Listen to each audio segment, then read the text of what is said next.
उकाड़ा सस्ता आटा पॉइंट पर गरीब मर्दों खवातीन जलील होने लगे। सेल पॉइंट पर कोई जिले इंतजामिया का नुमाइंदा नहीं।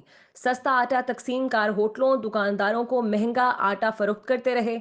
मर्दों खवातीन का शदीद एहतजाज।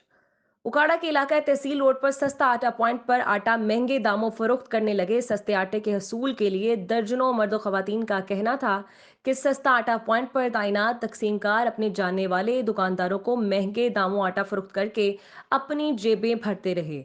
हम कई कई घंटे कतारों में खड़े रहने के बावजूद सस्ता आटा ना ले सके। डिप्टी कमिश्नर उकाड़ा से मुतालबा किया कि गवर्नमेंट की तरफ से गरीब घरानों के लिए सस्ता आटे की फराहमी की जा रही है, मगर हमारा माफिया इस कदर ताकतवर हो गया है कि गरीब के रिलीफ को ताकत के जोर पर छीना जा रहा है और उनको कोई पूछने वाला नहीं। डिप्टी कमिश्नर ऐसे माफिया के खिलाफ कानून के मुताबिक कार्रवाई करे और गरीबों को आटे की फराहमी के लिए ऐसे इकदाम किए जाएं जिससे हर गरीब घराने को सस्ते आटे की दस्तयाबी में आसानी पैदा हो।